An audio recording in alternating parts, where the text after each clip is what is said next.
Oh my god, sorry. All right, looking up at the board. Everyone got a sheet? Yep. Wonderful. Okay, so yesterday, what did we look at? Number pattern. Yep, number patterns. What are number patterns? They are sequences. Yep, good. We've got sequence Probably better answer than of numbers. So we learned about number patterns. They're a sequence of numbers. What else did we learn about? Girls, we concentrating? They can be random. Yep, so we can have random. The term 1, 2, 3. Yep, good. So, hang on, I'll put that one down in a minute. So they can be random or rule-based. I knew what you were thinking. All right, and the other thing we learned about was terms. How do we write a term? T1. Yep. So we've got Tn or T1, T2, dot, dot, dot, dot. So that's pretty much all we learnt yesterday. Yeah? Cool. All right, so today we are learning about arithmetic sequences. All right, it's arithmetic, not arithmetic. Arithmetic. All right, so arithmetic sequences are patterns of numbers that are made by either adding or subtracting. Alright, so if we're doing timesing or dividing or squaring, cubing, square rooting, whatever, then they're not arithmetic. Arithmetic is only adding and subtracting. Alright, for a sequence to be arithmetic, there must be a common difference. So that means between every single term, there is the same difference. So that means if we had a sequence where we were going up by 2s, the difference between every sequence would be 2. It would be plus 2, plus 2, plus 2, plus 2. Or if we were taking away 5, it would be negative 5. Take 5, take 5, take 5, take 5. Does that make sense? Yep. All right. So, to prove that we have a common difference, we actually have to prove it that at least twice. You can't just say, so let's say we've got a number pattern of 2, 4, 6, 8, 10.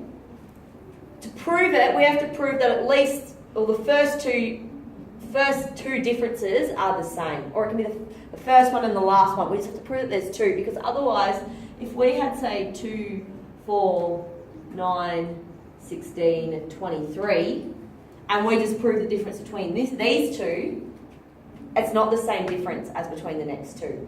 Does that make sense? So, to prove a common difference, what we need to do is we first need to go T2, take away T1, so that's our second term, take away our first term, and that will give us, let's not call it D just yet, let's just give us, that will give us an answer. And then we have to go T3, take away T2, and that will give us an answer. Then we could go, we don't have to, but we could go T4, take away T3. Alright, we could go anything, any number, take away the term before it. Does that make sense? So we could choose term 15, take away term 14. Yep. You know how there's sometimes like patterns and they go up like +1 and +2 and Yep. +3? That's not. No, because they're going to have a different difference. So it has to be the same. So all these answers need to be the same. Alright? If they are all the same, then we can say, yep, we have a common difference. The difference between each number is the same amount. What we call this is, we call this, whatever our common difference is, we call it D. D for difference. So if we have a look down at these examples here, we've got 2, 5, 8, dot, dot, dot. If we've got dots like this, it's telling us the sequence is going to keep going the same. Alright? So if we're looking at this, we need to find what our common difference is. So we would go, to start with, T2, take away T1. So our T2 in this sequence is? 5. Yep. Take away? 2. 2. 5 take away 2? 3. Is 3. Alright, we need to prove that it is a common difference, and then we need to do the next step. T3, take away T2. So our T3 is 8. Take away, 5. yep, Oh, speedy. which is 3. 3. Do you have to do working out if you can just do it in your head? You need to show working out, yep. I could do that in my head, but we need to show it. Alright, so we have the same number. So we know that, yes, this is an arithmetic sequence, and that our difference for this sequence is 3. Now that we know what that difference is, we could continue this sequence on. Any questions about that so far? No?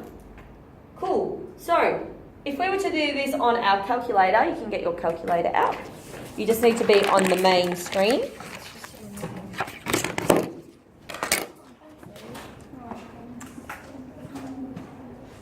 Well, my first reply to that is, oh, that's just so annoying. Like, I was not going to do that. Okay, so now that we know what our difference is, it's pretty easy using it on our calculator. Now that we know what our difference is, we know that our first 3 terms are 2, 5, 8. So let's just start from 8 because we're trying to find the next one. So just 8 plus our difference, which is 3. We'll give you the next one.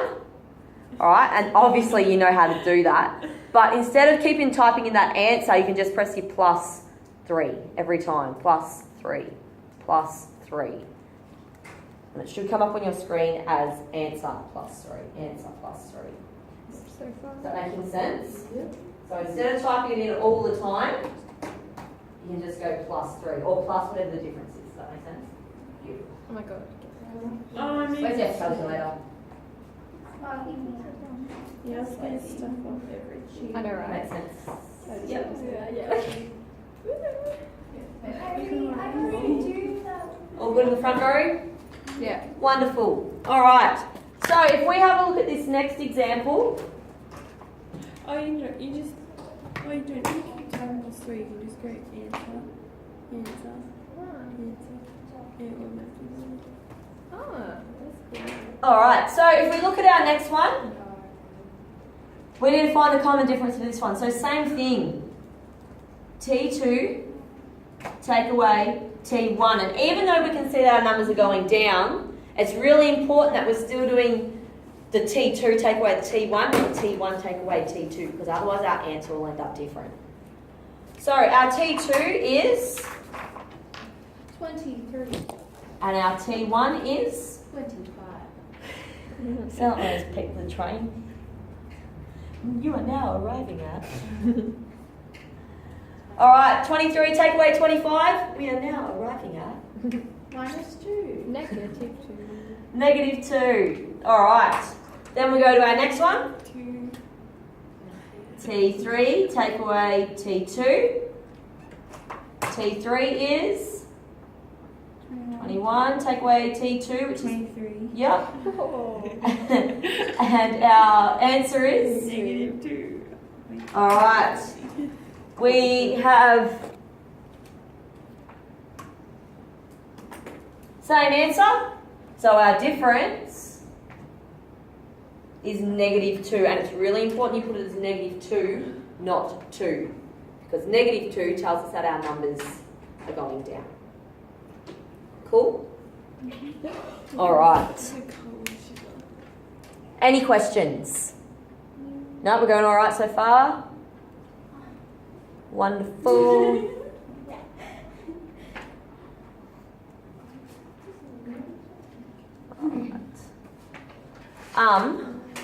Anyone still copying? No, all good?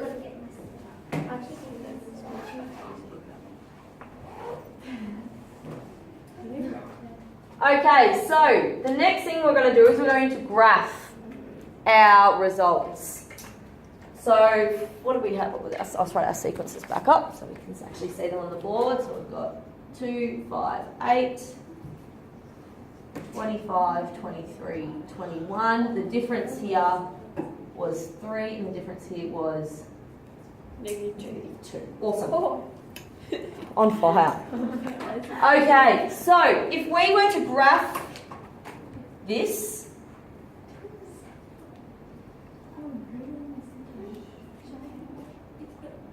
alright, along here we have our terms. So we've got term 1, I'll just write underneath, Like, how do you draw a line? Is that term straight? 2, term 3, Oh, no. term 4,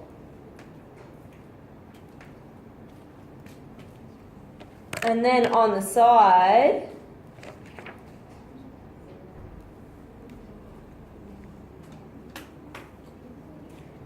we have the values. So let's go, I'll just buy.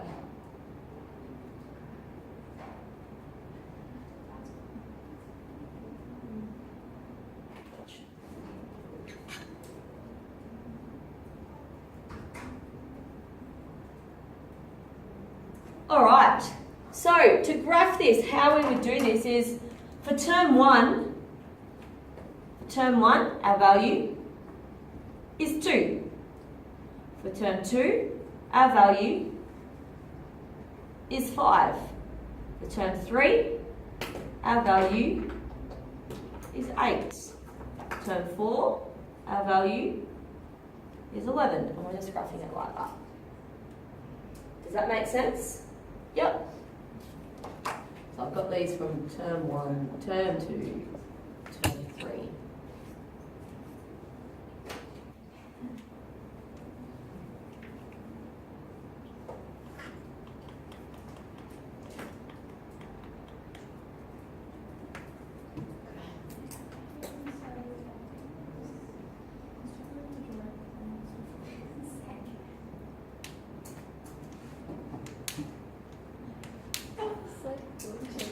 Like when you graph it, do you actually like just the numbers in the first sequence? Like over here. Just It will tell you. Look at that. Yeah. So gross. So then if we were to do the next one, So disgusting. so still have our terms going It up. just looks so terrible.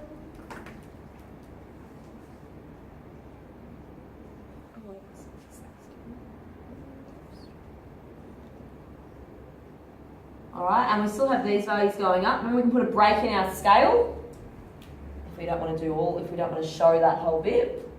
So let's start with 20.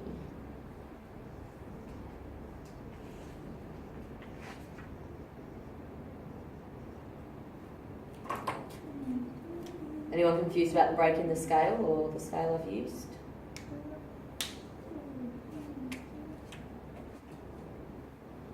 Alright, and same sort of thing. So term 1 is 25. Term 2 is 23. Term 3 is 21. Alright, and that will keep going down.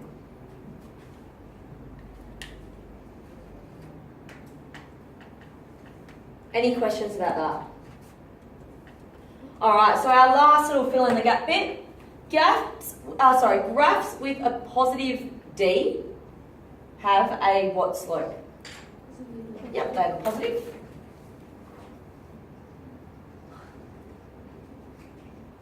And graphs with a negative D have a negative slope.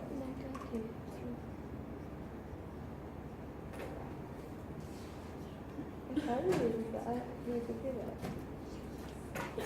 that. Alright, anyone got any questions? Because mine's so like high. No? All good? Wonderful. So that's 8B. You will have to graph some of them. They will usually tell you how much to graph. Barely fits over my elbow, this jumper. When you are asked to describe the graph, It's asking you what type of slope. Whether the slope's going up or whether it's going, positive or negative.